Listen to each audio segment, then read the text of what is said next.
Go Brianna! Woo, Team Schuster too, right? Curling, I love curling. Minnesota, Duluth, that's where they're from. I've actually learned from him how to curl. It's pretty cool. All right, let's talk about the weather. 33 degrees yesterday, absolutely fantastic. Shawano hitting 33 degrees as well. A lot of us climbing into those low to mid 30s. And now we start off the month of February. Here's what happens in February. Our normal high temperature rises a degree. That's when you know spring's around the corner, right? Just 1 degree.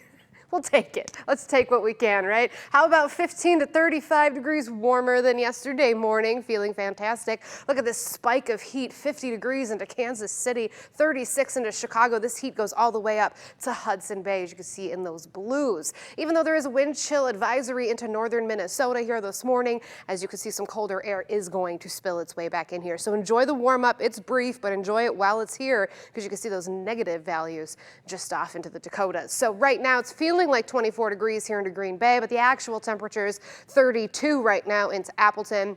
You can see we're in those low to mid 30s outside, mid 20s into the Northwoods with those winds breezy, sustained up to 23 miles per hour out of the south, continuing to still warm us up. That's what's warming us up, but it is gusting into the mid 30s to about 40 miles per hour. That's a strong wind, and that's making our 30s feel more like the low 20s on occasion. So just be prepared for that. Still nice and mild, cloudy, overcast skies, the clouds acting as blankets to lock in that warmth. And then of course you can see that circular kind of motion just up to the north of us with that snowfall.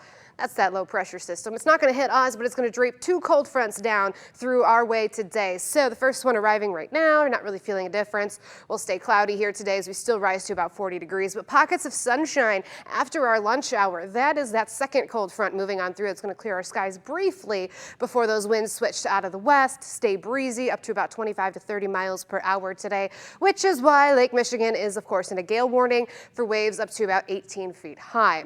But the bigger story today, the weather down into the Gulf of Mexico right now, low pressure building. Look at all of the snow and freezing rain. It is going to drape across the nation, all the way from Texas through Illinois, all the way up into New York as well. So as this forms, it's actually going to be starting tonight as rain and freezing rain throughout Chicago and Kansas City and St. Louis, turning into snow overnight, continuing to hit them all day tomorrow, and it doesn't really wind down until Friday. They are looking at anywhere from a foot to potentially 2 feet of snowfall there in just 24 hours. To put that in perspective, Massachusetts, right? 30.9 inches this weekend. We got 28.9 over the entire season, not just the weekend.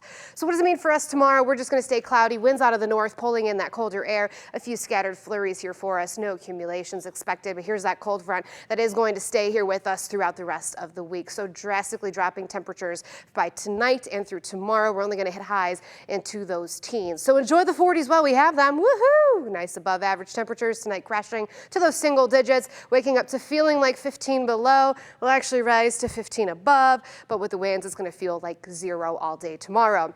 We're going to stay there for that as we go into, actually, it's Groundhog's Day tomorrow. How did that slip my mind? The most famous rodent meteorologist out there who's going to take over my job tomorrow, let you know just how long winter is going to stick around. So we'll see what he has to say. Yes, I can't wait. You better have a good answer. Thank you.